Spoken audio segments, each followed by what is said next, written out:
and we get into take a little bit of a different course on conversations that we'll have right now. And as we do that, PLO Lumumba is here with us in the studio. He's an advocate of the High Court of Kenya and Tanganyika, and joins us in the studio this morning as we take a look at the state of the nation. Wakili, good morning. Good morning. How are you doing? I'm very well. Good to see you. Thank you very much for the invitation. Oh, thank you for honoring it. And I think there's always an opportunity for us to talk. Just the other day, we were thinking, and we said, you know what? Why do we insist on conversations in this day and age? And the truth is that before we see things happening, we saw different ages where things changed, and it was clear what was happening, that people were building things and then they were mechanizing, and then it was clear that this is the way that we are moving from one place to the next. And it was clear that we started to use coal and we started to use steam, and then soon after that we started to use oil to move things along, and it was clear the direction in which people were going. And then we had the time where money then really took over the world, and that money then was used literally to move things from one place to the next, and it was clear the direction that we were going.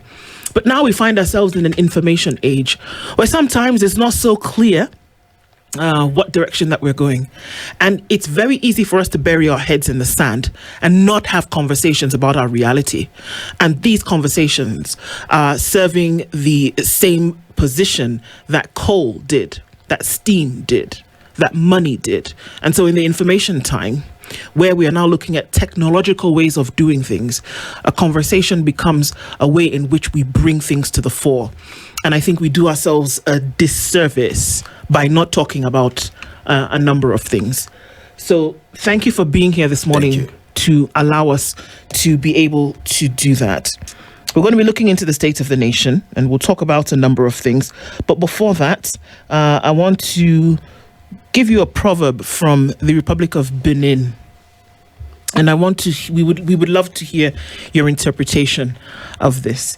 The people of Benin say that a man who goes to hunt and sees some fruit will eat it instead.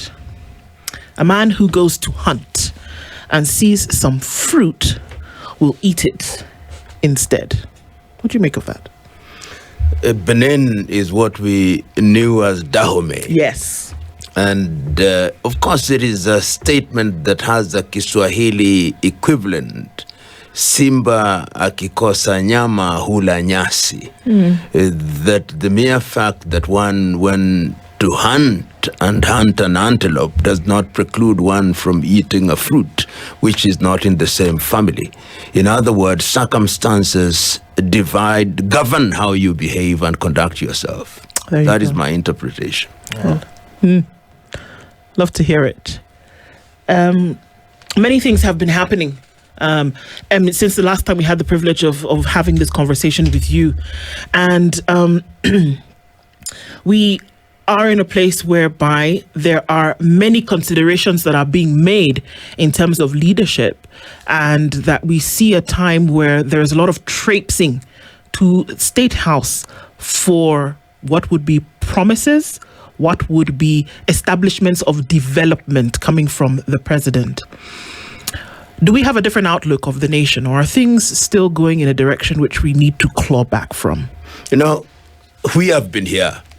I was here in the 1980s, in the 1990s, and when we were agitating for constitutional change, one of the things that we wanted to eliminate was the personalization of state power. We wanted to institutionalize power and to institutionalize the use of public resources. We did not want State House once again to be a site where people are invited and then they go out with something called development. That is pure pork barreling in the United States. And let me break down what pork barreling is. It is the use of state resources by public servants to hoodwink the public for purposes of attracting votes. The President of the Republic of Kenya and many public officials are on a campaign mode. And they are telling the electorate, we hold the yam and the knife. When you toe our line, we'll give you the yam. That is why Siaya goes there. And the governor says, we have come out with development.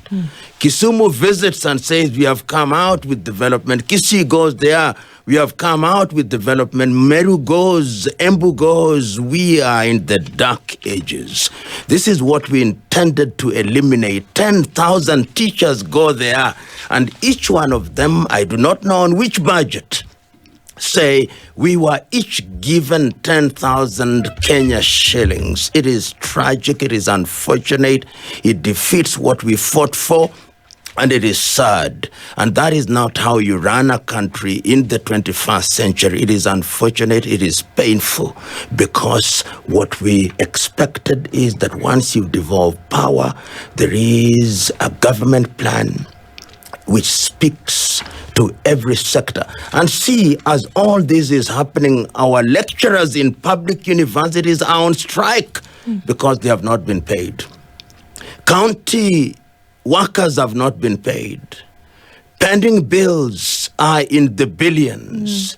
The Auditor General is telling us that the counties have 5,000 accounts which are not known. There are ghost workers and ghost students. Theft of public resources, it is at another level. The courts are telling us we should not campaign, and everybody is on a campaign mode. Investors are saying this is not the place to invest in now. It is sad. It is unfortunate. It is painful. And even with those sentiments, PLO, the president has been very clear and has come overt in no uncertain terms and said that anybody who would say the words that you're speaking now is against development, that doesn't want to see a situation where we make things better. And he said, even coming out of State House, that we don't care what they say. We are going to make this country better. We will put money in the hands of people. We will make sure that we develop. I am the best president that Kenya has ever had, and that we will not stop. In the next 2 years, all these things that we said we were going to do, we will do. And the naysayers will not detract us. Of course, we've heard such rhetoric before, but I've never heard anybody saying I'm the best. It is history that makes that judgment. And the jury remains out until historians are able to say and to judge what it is that you did. Let's look at the statistics. Your teachers, your lecturers are saying, we are not going to work. And as I speak to you now, there is no teaching in all public universities in this country. Your workers are saying that they have not been paid for the months of July and August, and every other county is issuing a memorandum. Your doctors have not been paid. Your different sectors of the economy have not been paid. Your suppliers of goods and services have not been paid. Where is this money in the people's pockets? The evidence contradicts the assertions. I can give you personal examples. I did work for a quasi-governmental organization in the year 2014. I've court orders have not been paid. And many are the testimonies. Companies are being wound up. Houses are being sold. Where is this money in people's pockets? My president convinces us that we need a house levy. We deduct it from our workers. Then my president tells those who have participated in sports, I'm going to give you the houses. Where is the logic? My president tells teachers, I'm going to give you 20%. Is it my president's to give? Even if you want to be charitable, you feel pained. And we feel pain. We've been around. What we are worrying about are the younger generation. And when the economy is doing well, it is self-evident. Look, go around the country. I was in Lodwar for the last 3 days. But for non-governmental organization, there is no government presence worth of talking about in that part of the world. Lord, we're 77,000 square kilometers, Nyanza, Western, Kiambu combined. Only one courtroom. Police stations 100 kilometers apart. NGOs are the ones that are keeping that part alive, and the people themselves. And yet I'm being told that I have no right to speak about this. This is what we said in our constitution. People died and were jailed for it, that we may speak out. Every government must be checked. And that is why I say that governments are instituted amongst men and women, that they may serve those, and that they must be kept under constant interrogation. That is a constitutional right. And it is easy to dismiss people who are well-meaning. Those of us who keep on voicing the things that we are voicing, we do so out of patriotic duty. Because as Chinua Achebe, is it Wole Soyinka, who said, the man died in silence who remained silent in the face of tyranny. We cannot keep silent. We must speak out. We must point out, because no leader is infallible. Every leader must be subjected to scrutiny. How is it that we now live in a country where court orders are disregarded? We now live in a country where our parliament is silent on all things except the CDF, which they want to use for purposes of pork barreling. They are silent. There are things that call for emergency. People are killed in the streets. My good friend Chalumbovu is killed like a rat in the streets. And Parliament does not convene. People are attacked in River Road during daylight. A young girl is raped in Homa Bay during daylight and acid poured on her face. And I'm being told that our country is doing well in the retail sector. Look at the entire retail sector. Look at who are dominating our retail. If it is in the taxi business, is Uber from San Francisco and Bolt from Estonia. If it is in the supermarket space, it's Carrefour from France. If it is transportation on motorbikes, it's Glovo from Spain. If it is security, it's Gardawal from Quebec. These are the realities. And when I'm told that the Kenyan economy is growing, where is it growing? So Kenya doesn't have a hold on its economy? We don't. Doesn't have a hold on its infrastructure? No, we don't. Look at even matters as mundane as sewer construction in Nairobi is to a Chinese company. We've been producing civil engineers since the 1960s. Where are they? Where are they that they cannot build bridges? Where are they? And this money leaves our country, and we are not for one moment saying that they should not. The IEBC is telling the world, we cannot run elections, we have no money. The evidence is there. The evidence speaks for itself. And you see, if we were to admit that there is a problem in our country, we would work jointly. A month ago, I was in Abuja, Nigeria, and there was a leading Kenyan politician present there with only 4 of his aides. And he told the audience, I came by private jet, which I suspect is paid for by taxpayers. Said this in your presence? In my presence. Private jet from Kenya to Abuja in Nigeria. Helicopters dominate our airspaces from Fridays attending funerals by public officials.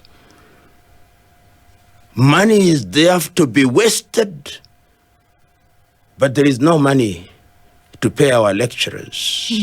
There is no money to pay salaries. You drive across Nairobi below the expressway. The roads are dilapidated. I lived in this city. Garbage is uncollected. The sewer lines are breaking. That is the state of our country. A great country. Still a good country, which we must make good and great. But the level of arrogance in political power in this country is without comparison. I've been around. PLO, it's very painful listening to what you've just said. I mean, it paints a picture because sometimes within the media space, there's always this question of it's not all dark and gloomy, and there are other good things happening. If you look at the newspaper in front of you, the Standard is reporting in a Shylock economy. Look at the Star. Governance to face EACC over dubious county hustlers funds. Then you've got a Homa Bay governor here, for example, the sports as wage bill jumps by 400 million. You earlier said there are counties that are operating with 300 bank accounts, 400 bank accounts, one county, and money is embezzled into all this. You look at the Business Daily, fake 39 billion supplier bills exposed in City Hall audit. This is from the control of budget. Nairobi blames inflated lawyers' bills and state debts. You look at the Daily Nation, again, same thing. Cabinet secretaries on early campaign trail, and several ministers are openly dabbling in partisan politics, including House speakers. This is the state of the nation. At what point do we say enough is enough? And is there, because you've been here long enough, have we reached a boiling point yet? Because I look at nations where they've gone over and beyond. A few weeks ago, we saw what happened in Nepal. And it was a build-up of corruption issues where officials are taking their children abroad for further studies, where they are buying expensive cars, expensive clothes, expensive jewelry.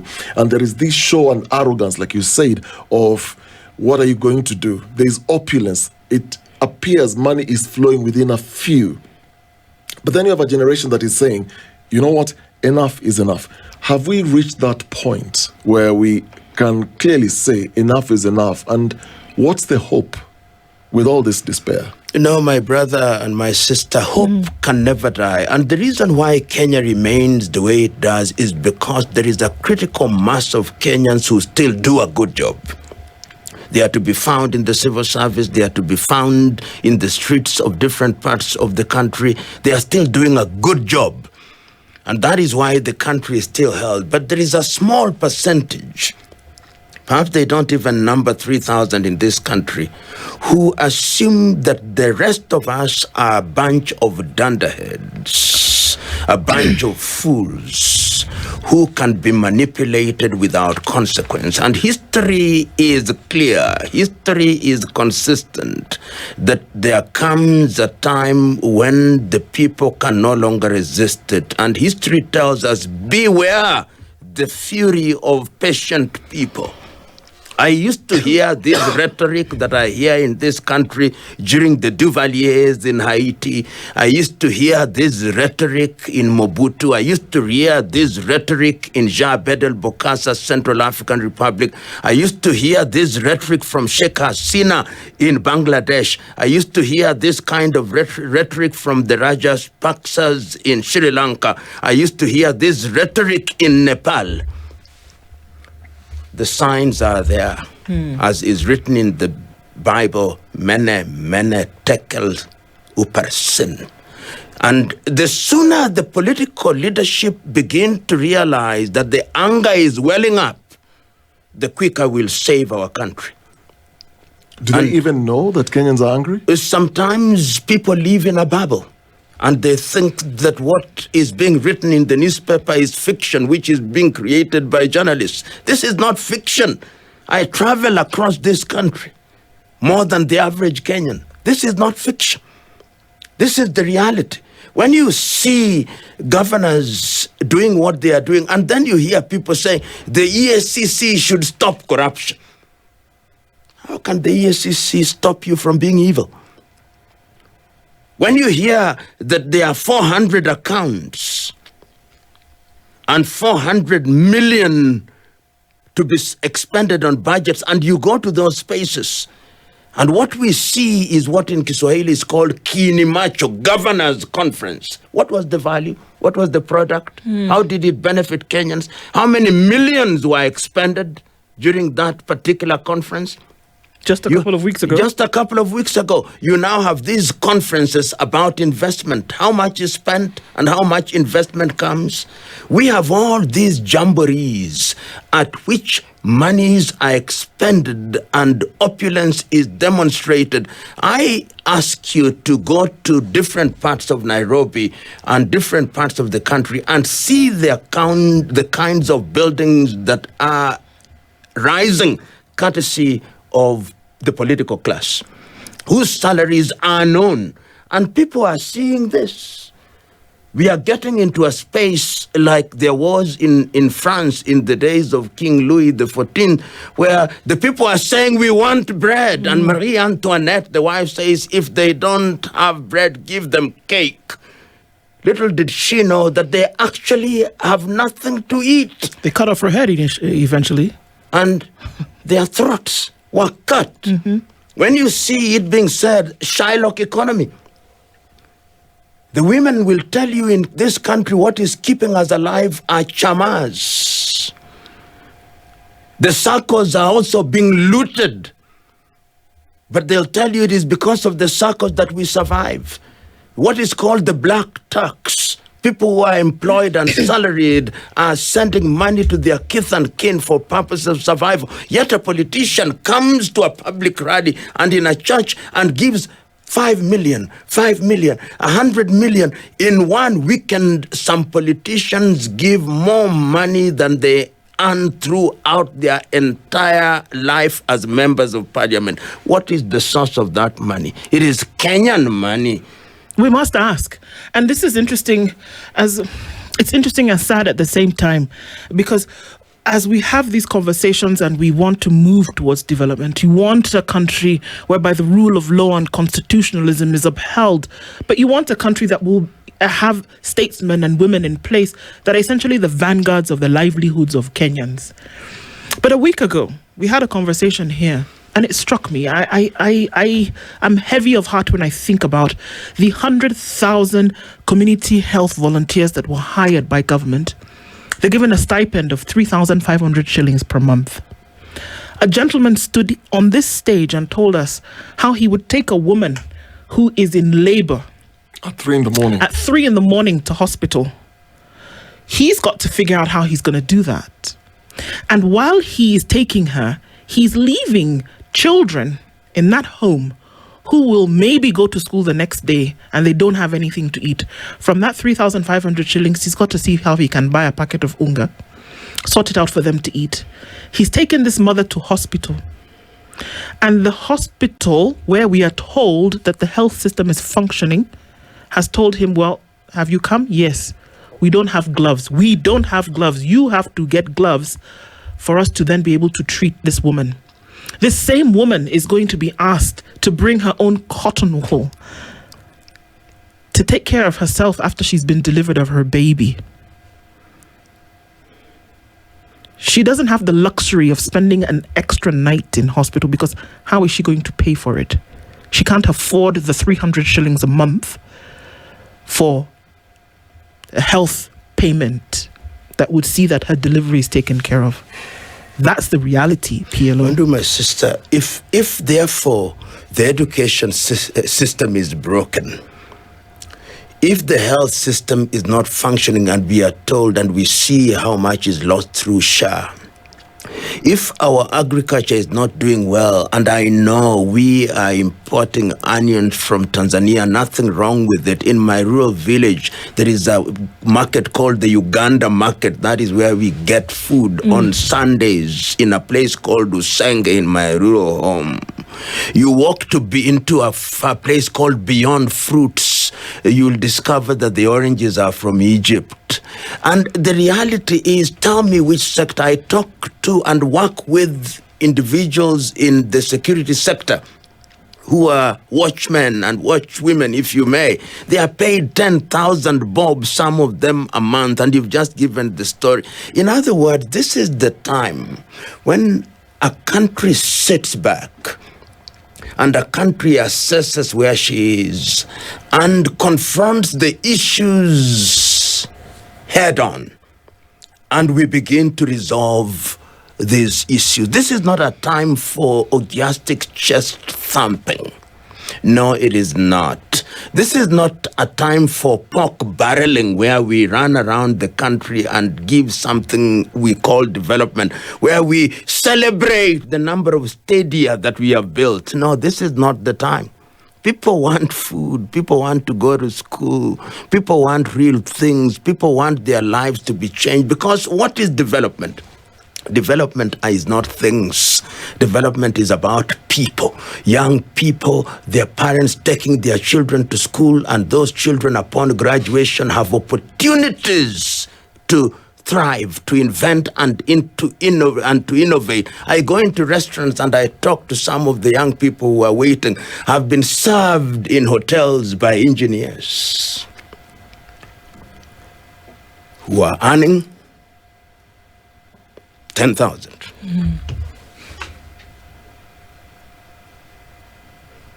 We had a gentleman here from the what was it, the Engineers Association, and what he was telling us, the painful part is we have graduates, and the process that you go through in our education system to then become a certified engineer is very, very long. It's very laborious. But at the end of it all, what they're only asking for is to be involved in a lot of these projects that are coming up. And the gentleman said, you know what's happening is we are being sidelined. Instead, we are getting these Chinese coming, taking over jobs that we can do. There is what the law says, but then there's the reality now of what's happening in the job market. And they're saying all we're asking for, we've gone to school to study these things, to do these things, and we can do these jobs, but we can't get these jobs because the government then has allowed all these other experts from outside the country to come in.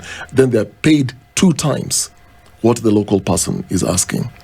My question is, if you canvass the different sectors, we are clearly against the wall. If it's education, every day you watch the news or read the newspapers, there's nothing to smile about. You look at education, children going to school, we are already destroying the future of these young people. And the reason is the less than 3,000 you mentioned, their children don't go to local schools. We see the optics on Instagram, on Facebook, on X, where they go join their children in Australia, in the US, in the UK, celebrating their their children who are graduating from these very expensive universities. Locally, they can't even afford. A teacher was once saying that he cannot even afford to take his own child to a local university, leave alone a college. Then you look at the health sector. The president yesterday in Mombasa said that the government from tomorrow is going to pay for the poor and the vulnerable, for the SHA, the 1.5 million who are not able to pay. The government is going to pay for them. We don't know where this money is coming from. Ndu did the math this morning. It's coming to 10.8 billion. The president is not telling us where this money is coming from. They don't go to our local hospitals. If they have a cough, they will go somewhere in South Africa or Germany or in the United Kingdom. So we are in this situation where every sector you look at is affected. If we are to do a reset, and if you're to speak to our listeners and those who are watching, if you're to fix then this country, where do we even start? You know, you've asked a critical question. You know, there is the assumption by Kenyans that by voting out one set and bringing another set will solve our problem. The problems of this country are now deep and systemic. Deep and systemic because the institutions which ought to be the guarantors of good service have been progressively destroyed. If you look at the education sector, and let's start with the universities. Universities are run by councils and senate. Today, we hear it is the politicians who are telling us how much fees should be charged. In other words, we have destroyed the governance structure at the universities. In the tertiary sector, you saw 10,000 teachers. Not even one of them had the courage to say this is not how we govern our education sectors. They have all been decimated. So we have killed institutions in that regard. You look at budgeting. When the President of the Republic of Kenya says we are going to pay, how did Parliament approve that expenditure? Did they have the conversation? Did they have the conversation in Parliament, the people's representatives, to determine that we are going to spend the billions in paying for these individuals? When was this debated? Which vote is being charged? In other words, Parliament is completely neutered. Look at the judiciary. The judiciary issues orders which nobody obeys. So the pillars of what we call a democratic dispensation have been destroyed. Look at the counties. The new game in town is impeachment. And once it's impeachment, it opens floodgates for bribery. And we know that that is up. So what must we do? What we must do is that the people now must begin to take charge through civil societies. People must begin to articulate their affairs, and people must make demands of their politicians. That is assuming that the change that we desire will come in a peaceful manner. And let's not delude ourselves. If we are not quick enough to arrest this rot, then God forbid that I am right. And God forbid. The people will one day simply say, enough is enough. And we have seen enough of it. We saw it in the Arab Spring.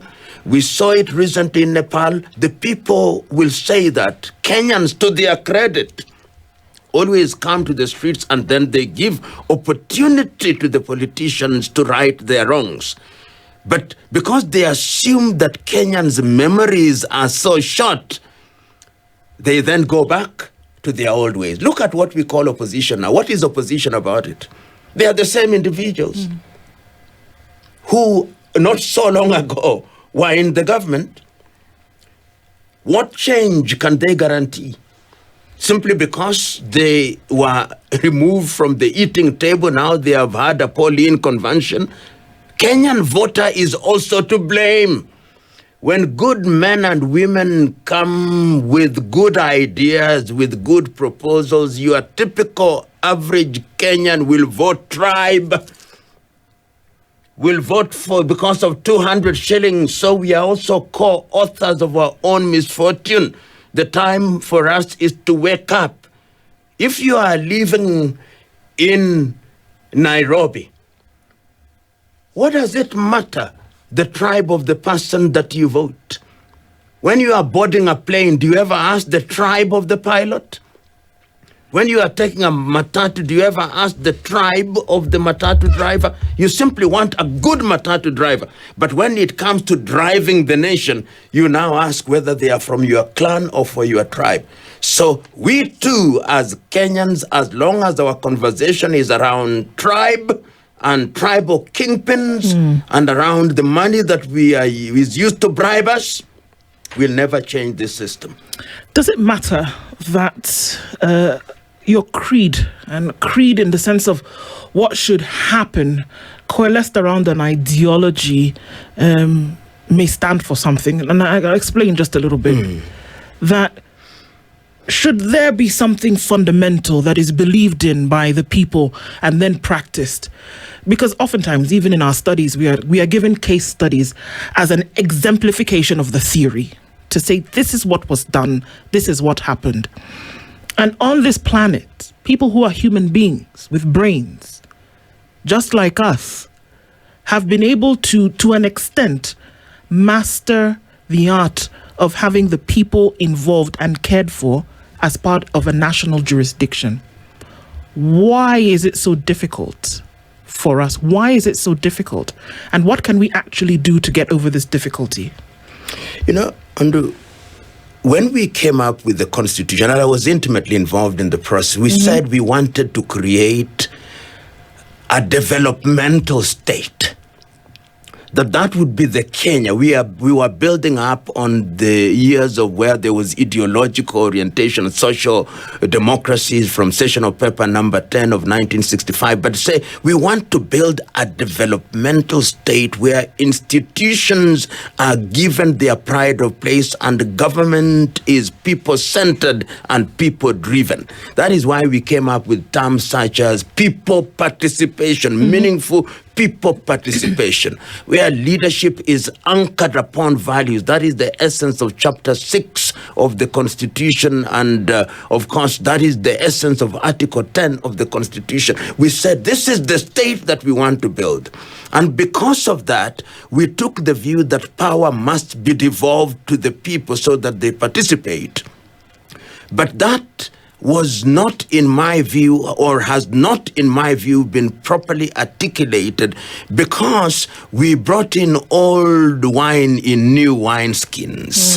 The political culture of the country never changed, because the same bad manners and ill-mannered politicians that we had in the 1990s are the very same that we have. So as long as we have mannerless politicians who are ethnically inclined, whose greatest claim and desire is to achieve two things.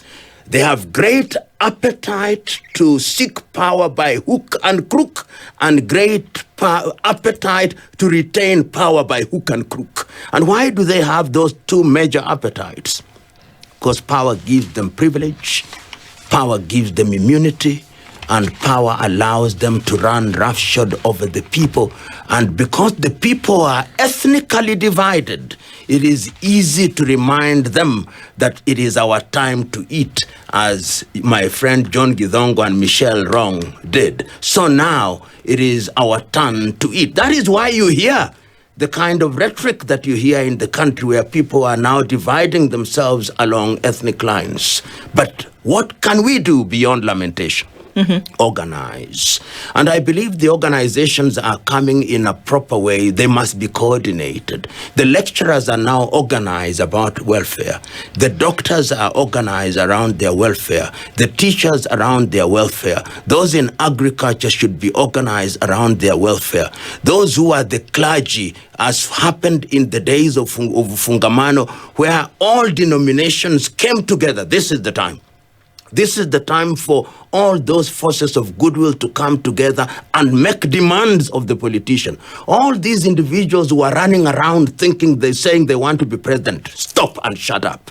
The problems of this country are not going to be solved by these people who suffer from the Messiah complex, who believe that they are Moses with rod and staff in their hands going to part Red Seas and summon pillars of fire to divide us, between us and poverty. The time is now to think about the country, and ufungamano too is now necessary. The clergy, whether they are Christians, whether they are Hindus, whether they are Muslims or African spiritualists, this is the time for which you are made or appointed. And if we rise in an organized manner and approach political leadership with the firmness that will open their eyes, that will remove the scales from their eyes and melt the wax in their ears, I still have faith that they can listen. Is it by talking? Because I ask this question, it's a difficult and sticky one to sometimes imagine, but there is no jurisdiction on the earth today who operates in any semblance of order today, and without the things that you talk about, without having gone through a situation that was bloody, without having gone through one that was difficult, and for some time seemed as though things were going to fall apart before they were put together. That the revolution was taken right to the seat of power. You yourself gave the example of King Louis and Marie Antoinette. They died at the hands of the people. They had to be removed from power forcefully in order for a new dispensation to come in. My view is that words must be combined with action. And it is Martin Luther King Jr. who put it so very well, that in order to avoid the bloody path, we must dramatize our dissatisfaction. And that dramatization must start by organization within the confines of the law. And that is why I'm now urging all sectors that this organization should be coordinated. And once they are coordinated, the first step is to come up with a 5 or 10-point agenda which should be presented to the President of the Republic of Kenya, making clear demands. We should be presented to the parliamentarians of Kenya, making demands, and ask for proper national dialogue. A proper national dialogue. Forget this conclave. But he's got 10-point agenda. Come on, there's a broad-based government. No. Forget about he that. He gave another 10 points in the State House. Forget about this. Is that a joke? No, these are marriages of convenience which are designed to simply cool the heat. That is NADCO, BBI. Those are things that are designed, and we have seen those kinds of things. 1997, I was there. IPPG. I saw the shaking of hands. I saw broad-based. Forget about those. Those are the short-term initiatives that hold this country back, because they are designed to address short-term political interests. The kind of dialogue that I'm talking about actually has precedent in this continent. In 1992, the Beninois, whom you started with their proverb, actually had this kind of national dialogue. The Sudanese, before they fell apart, after the professionals had come, had this kind of dialogue, and they produced something. I am prescribing this in order to save our country from pain. Because history tells me that if you follow the other painful path, putting the country back again may take generations. My hope and prayer is that those who hold the arm and the knife, or so they believe, will have the humility to listen to the many voices that are speaking about these things, because they are patriotic, because they love this country, and because they want this country to be what it should be, great. But PLO, are we running out of options? Because what you're then suggesting already began actually last year. When we had the finance bill, before people hit the streets, there were conversations where people were then speaking to the members of parliament, writing directly, and tell them, look, this thing is terrible. Stop it. Don't assent to this. The MPs didn't listen. And when they realized, when they thought that the people are joking, people galvanized themselves and they said, look, we're going to hit the streets because you're not listening to us. We're going to collectively then go to the streets and you have to listen to us. And the first time we saw now what we're referring to as the Gen Z movement on the streets, these are very well-educated young people who are using AI. They are interpreting the finance bill in their own mother tongues. They did that. Then we had the civil society also coming out. We had the LSK coming out. We had all these groups coming out and saying, this is the rallying call. The country is bleeding, and this is what we want. You need to listen to us. But then what happens? Just fast forward to this year, Sabasaba. These people on the streets were met with guns and bullets. And we've lost so many young people. There are still those who are in hospitals. There are those nursing wounds. So we've tried that path. We've had young people getting arrested from their homes. We've hosted a young lady here, arrested from her house by the DCI because she was trying to do public participation and creating a website where then people can go and look at the agendas, what are the issues in the finance bill, and in context, discuss those issues, and then speak to the members of parliament. All these things are within law. But look, she was arrested. She was moved around different courts until she was later released. The invocation of the law with terrorism on young people who are agitating for this same thing that you're saying. There's the cyber crimes, the Cyber Crimes Act. And what then you see as the pushback from government. We've tried what you're suggesting. Where does it then end? Let me tell you, you can't make an omelette without breaking the eggs. Mm-hmm. And I can't agree with you more that we are actually running out of options.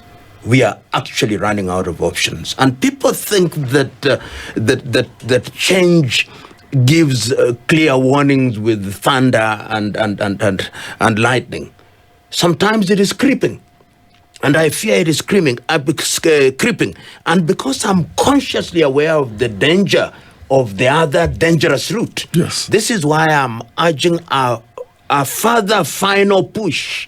And I'm in the business of writing letters. One of the things that I want to do over the weekend is actually to write to all these people whom I know. Let us once again congregate at Ufungamano. Let us re-energize Ufungamano. And let us engage those in power so that we give it one final push so that we save our country. Don't be disappointed, because the other option may look the attractive option, but is a dangerous option. And history tells us that you never know what its outcome can be. But I want and hope that the political class will know that people are getting tired. They are very tired. You only have to go through the social media and you see how tired people who are once respected in this country, if they say one thing, they are insulted. Why? But they don't want to leave because they are blinded by power. I told you, their appetite is to seek and obtain power by any means necessary, and to protect it by any means necessary. And some are now also scared to lose power because they know the people are angry. And the world is no longer giving refuge to people who have messed up their countries. Remember that we have ICC that is also waiting for some people who perpetrated heinous crimes. So my appeal to my people, let's give it one final push in the hope that the change comes and comes in a peaceful manner. But to the political class, my message is Kenyans are getting tired. Everywhere you hear they have not been paid this. Everywhere you hear their children are not going to school. Everywhere you hear they have no job opportunities. Everywhere you hear they are on strike. And on the other side, you, the political class, have now converted helicopters into borders in the airspace, spending 500,000 an hour on our taxes. Your children are out there in Monash University and in Cambridge and in others and in Canada. You are taking your children to school systems which are not Kenyan systems. You pay $30,000 a year and then you reduce the fees that is being paid. You cheat us. You insult us. One day, it will not be as you want it to be. There's 2 years to an election. There are things that people are asked to do. In a couple of weeks, people are going to be asked to register. And there are folks who, at this point, feel that going to the ballots might be a waste of time. Is that the sentiment? I hear many people saying, why vote when those who vote don't matter? It is those who count the vote that matter.